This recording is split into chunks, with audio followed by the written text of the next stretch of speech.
안녕하세요. 지난 시간에 프랑스와즈 4강의 슬프비어 안녕을 만나봤는데요. 여기서 안녕은 굿바이 이런 의미가 아니라 come on, 만나서 반가워, 잘해보자 이런 의미를 담고 있다고 합니다. 그러고 보니 브람스를 좋아하세요도 그 요가 질문이 아니라 요 점점점 이렇게 말 줄임표로 끝나는데요. 과연 이 말줄임표 안에는 어떤 의미를 담고 있을까요? 브람스를 좋아하세요? 그녀는 열린 창 앞에서 눈부신 햇빛을 받으며 잠시 서 있었다. 그러자 브람스를 좋아하세요? 라는 그 짧은 질문이 그녀에게는 갑자기 거대한 망각 덩어리를, 다시 말해 그녀가 잊고 있던 모든 것, 의도적으로 피하고 있던 모든 질문을 환기시키는 것처럼 여겨졌다. 소설에서는 25살 연하의 남자 시몽이 폴에게 던진 질문인데요. 이 질문은 폴에게 과연 당신이 좋아하는 게 있기는 한가요? 진짜로 원하는 게 뭔지는 알기나 해요? 라는 질문으로 들렸고요. 그에 대한 회의적인 대답을 말 줄임표로 표현한 것 같습니다.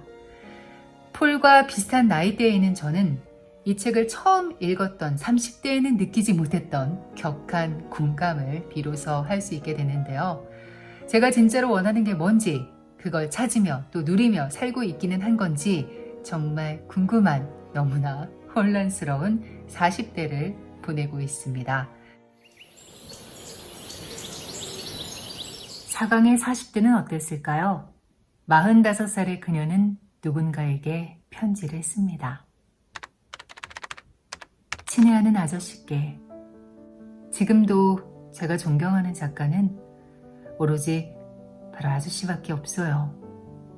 아저씨께선 영리하고 세상을 바라보던 눈이 매섭고 뚜렷한 포부가 없어서 타협도 없던 시기인 15살의 저에게 말씀하셨던 모든 것들을, 그 모든 약속들을 지켜주셨습니다.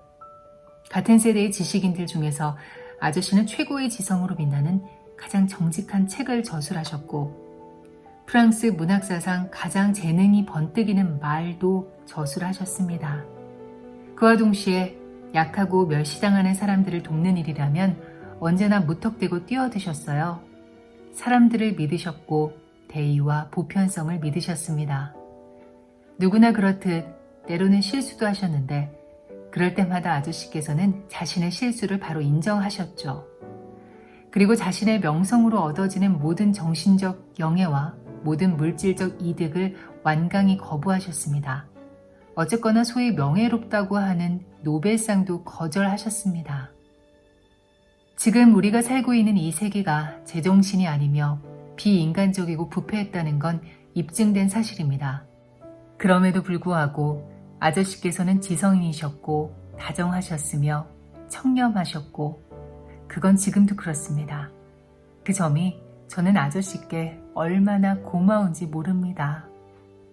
이 편지는 1980년 장폴 사르트르에게 보낸 4강의 편지 일부분입니다. 사랑과 존경을 가득 담은 이 편지를 받고 사르트르도 가만히 있을 수는 없었겠죠. 이 편지를 계기로 두 사람은 열흘에 한 번씩 만나서 데이트를 즐기는 그런 사이가 되었는데요. 30살의 나이 차를 극복한 그들의 만남, 과연 어땠을까요? 우리끼리 있을 때 좋은 점에 대해 그는 우리가 다른 사람이나 우리 두 사람 모두 알고 있는 사람들에 대한 이야기를 한 번도 한 적이 없었던 점이라고 했다. 그가 그랬다. 우린 서로 마치 기차역 플랫폼에 서서 기차를 기다리는 여행자들처럼 이야기를 나눈다고. 그가 그립다.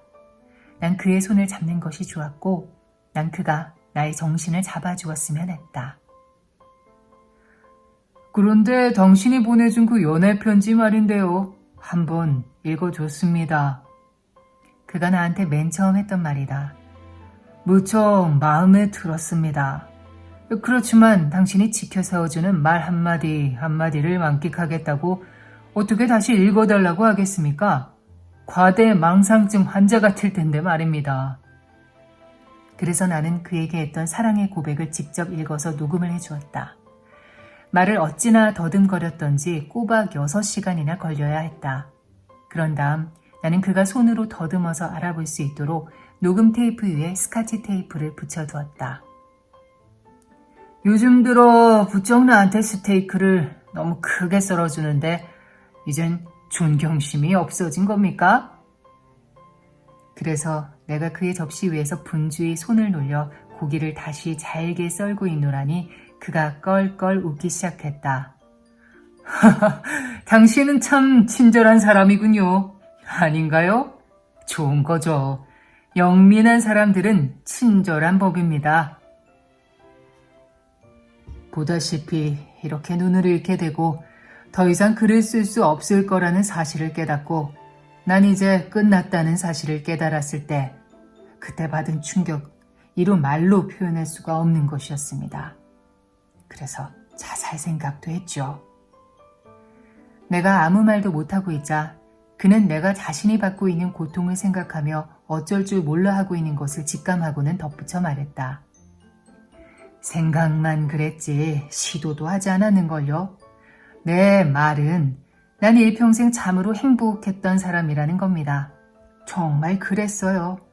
그때까지는 정말 난 말 그대로 행복을 위해 행복한 배역만 맡기 위해 태어난 사람이었습니다. 그랬던 만큼 나는 하루아침에 내 역할을 바꿀 생각은 없었어요. 행복이 습관이 되어 있어 난 계속 행복했으니까요.